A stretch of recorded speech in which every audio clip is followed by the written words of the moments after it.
ഭയപ്പെടേണ്ട ഒരു ഘട്ടവുമില്ല. ഞാൻ കേരളത്തിലെ മുഴുവൻ പത്രമാധ്യമങ്ങളെയും വെല്ലുവിളിക്കുകയാണ്.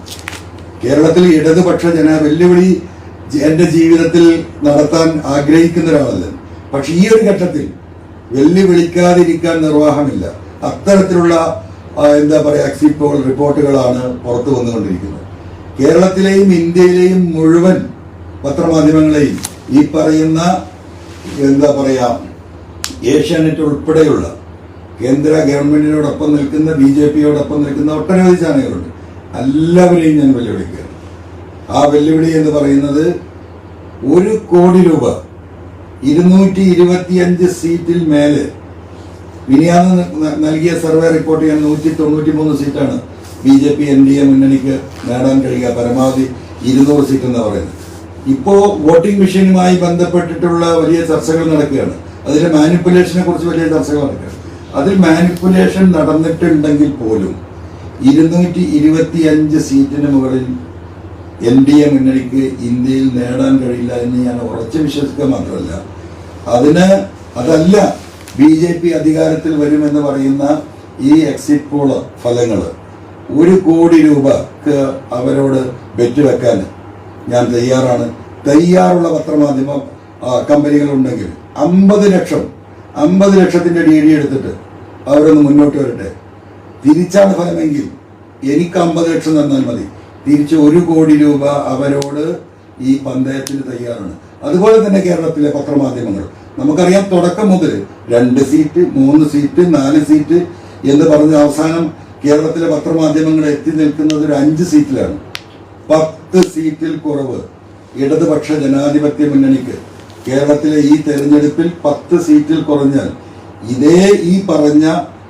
ഇതേ ബെറ്റിന് കേരളത്തിലെ ഏഷ്യാനെറ്റ് ഉൾപ്പെടെയുള്ള മനോരമ ഉൾപ്പെടെയുള്ള ഇടതുപക്ഷത്തിനെതിരെ ഈ തെരഞ്ഞെടുപ്പ് രംഗത്ത് വളരെ സാഹസികമായി ഇടതുപക്ഷത്തെ പരാജയപ്പെടുത്താൻ ശ്രമിച്ച മുഴുവൻ പത്രമാധ്യമ കോർപ്പറേറ്റ് കമ്പനികളെയും ഞങ്ങൾ വെല്ലുവിളിക്കുകയാണ്. ഇതൊന്നും കേട്ടിട്ട് സഖാക്കൾ തളരേണ്ടതില്ല. നമ്മൾ ഈ തെരഞ്ഞെടുപ്പിൽ പ്രവർത്തിച്ചവരാണ്. ഈ കേരളത്തിലെ ജനങ്ങളുടെ മനസ്സറിഞ്ഞവരാണ്. ഈ 2-3 ദിവസം ഇന്ത്യയിൽ ഞാൻ ആദ്യം സൂചിപ്പിച്ചതുപോലെ BJP തിരിച്ചു വരുന്നു എന്ന ചിത്രമുണ്ടാക്കുക. കേരളത്തിൽ അതേ നാണയം, കാരണം ഈ സർവേ റിപ്പോർട്ടുകൾ മൊത്തത്തിൽ ജനറലായിട്ട് പരിശോധിച്ചാൽ നമുക്ക് കാണാൻ കഴിയുന്നതാണ് BJPയും LDFും തമ്മിലുള്ള വോട്ടിംഗ് ഡിഫറൻസ് 1% വ്യത്യാസം.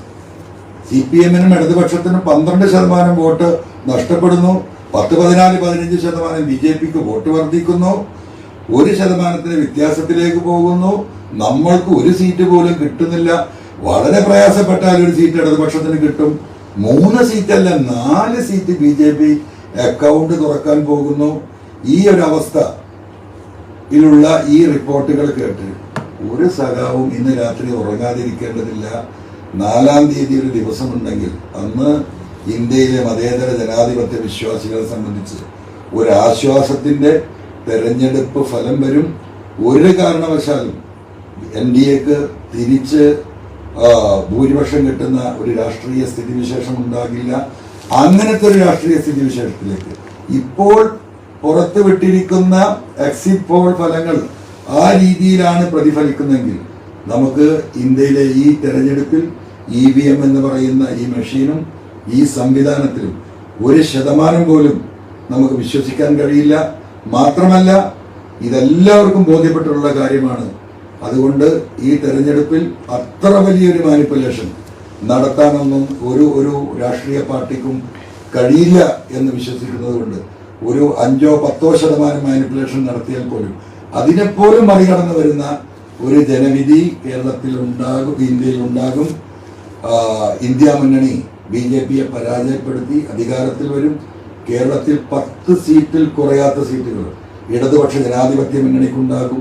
ഞാൻ മുമ്പേ പറഞ്ഞതുപോലെ കേരളത്തിന്റെ കഴിഞ്ഞ 8 വർഷമായി നടത്തിയ ഗവൺമെന്റിന്റെ എല്ലാ സൽപ്രവർത്തികളും വിലയിരുത്തിക്കൊണ്ടും രാജ്യത്തിന്റെ ഫാസിസ്റ്റ് ഭരണത്തിനെതിരെ ശക്തമായി നിലപാടെടുത്ത കേരളത്തിന്റെ മുഖ്യമന്ത്രിക്കും ഇടതുപക്ഷ ജനാധിപത്യ മുന്നണിയുടെ പ്രവർത്തനവും ജനങ്ങൾ കൃത്യമായി വിലയിരുത്തുകയാണെങ്കിൽ 13 തൊട്ട് 16 സീറ്റ് വരെ ഇടതുപക്ഷ ജനാധിപത്യ മുന്നണി കേരളത്തിൽ നേടും എന്ന് തന്നെയാണ് വിശ്വസിക്കുന്നത്. അതുകൊണ്ട് ഒരു സഖാവും ഒരു ജനാധിപത്യ മതേതര വിശ്വാസിയും ഈ കണ്ട എക്സിറ്റ് പോളിന്റെ പേരിൽ നിരാശപ്പെടരുത് എന്നാണ് എനിക്ക് സൂചിപ്പിക്കാനുള്ളത്.